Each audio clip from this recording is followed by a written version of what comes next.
औज़ुबिल्लाहिमिनश्शैतानिर्रजीम बिस्मिल्लाहिर्रहमानिर्रहीम अस्सलामु अलैकुम वरहमतुल्लाहि वबरकातुहू। उम्मीद है आप सब लोग खैरियत से होंगे, खुश होंगे।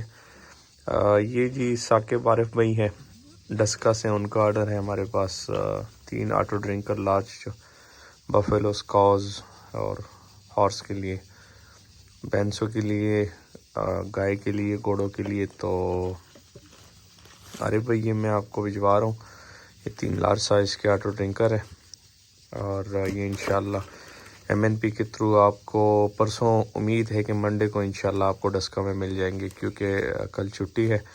तो मंडे को मोस्ट प्रोबेबली इंशाल्लाह ये 3 ऑटो ड्रिंकर आपको मिल जाएंगे। MNP के ऑफिस ले जाके भी मैं आपको वहाँ पे दिखाता हूँ। साकिब भाई ये आपके 3 ऑटो ड्रिंकर हो गए जी, और कोशिश करते हैं इनको पैक करते हैं कॉटन में।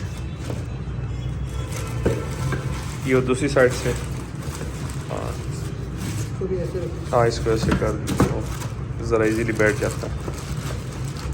इसको फिर रैपिंग कर देते हैं।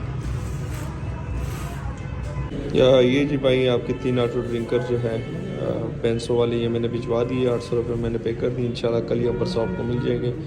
वीडियो एंड करते हैं, दुआ में याद रखिएगा, अपना ढेर सारा ख्याल रखिएगा, 5 वक्त की नमाज़ अदा कीजिएगा। अल्लाह हाफ़िज़।